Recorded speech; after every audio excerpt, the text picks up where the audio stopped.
مکہ کی حدیث. جی ٹھیک. حضور آپ کی جب ہجرت ختم ہوگی تو میرا سوال یہ ہے کہ جب آپ کی ہجرت ختم ہوگی تو آپ بھی فاتح کی حیثیت سے اگر آپ کے خیال کے مطابق واقعات چلیں تو پھر ایسے ہی ہوگا. جی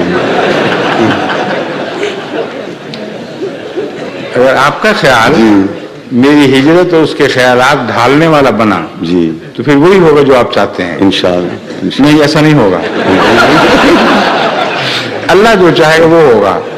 بالکل جی. اللہ کی آپ کے خیالات کا اللہ کے چاہنے میں کوئی دخل نہیں. ہاں صحیح. آپ سوچیں بنائی پھریں جو مرضی. جی آپ کی سوچیں اور ہیں، اللہ کی تقدیر اور طرح چلتی ہے اور وہ اس بات سے آزاد ہے کہ کس موقع پر کس طرح کا مضمون ظاہر فرمائے. ہجرت کو مضمون قرآن کریم میں پھیلا پڑا ہے. ہر ہجرت کا انجام دوسری ہجرتوں سے مختلف ہوا ہے. ایک موسیٰ علیہ السلام کی ہجرت تھی، ایک یونس علیہ السلام کی ہجرت تھی، ایک عیسیٰ علیہ السلام کی ہجرت تھی، ایک رسول اللہ صلی اللہ علیہ وسلم کی ہجرت ہے. ہجرت اپنی ذات میں سب میں مشترک ہے. اللہ کی خاطر ہوئی یا لوگوں نے مجبور کر دیا، مگر ہر ایک کا انجام الگ الگ ہوا ہے. بعض ہجرتوں سے واپسی نہیں ہوئی. حضرت مسیح کی ہجرت سے کہاں واپسی ہوئی؟ جی حضرت یونس کی کہاں واپسی ہوئی تھی؟ حضرت موسیٰ کی کب ملک مصر میں واپسی ہوئی تھی؟ تو اول تو واپسی کا جو آپ نے تعلق ہجرت سے باندھ رکھا ہے یہ درست نہیں ہے.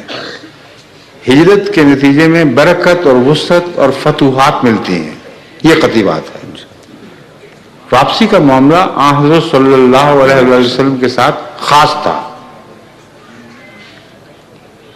وہ خدا جس نے قرآن آپ پر فرض کیا رادو کا علامات، وہ یہ اقرار کرتا ہے کہ رادو کا علامات، تو ضرور لازم تجھے وہ واپس اس جگہ لے کے آئے گا.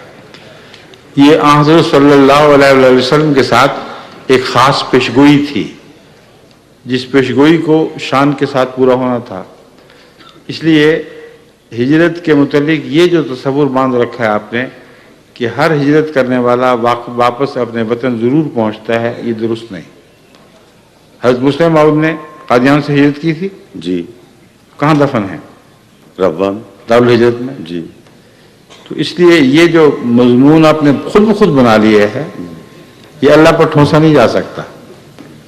دعا کریں کہ اللہ تعالیٰ اس ہجرت کو وہ ہجرت بنائے جو وطن کی واپسی والی یعنی زندگی میں واپسی کی توفیق پاتی ہے.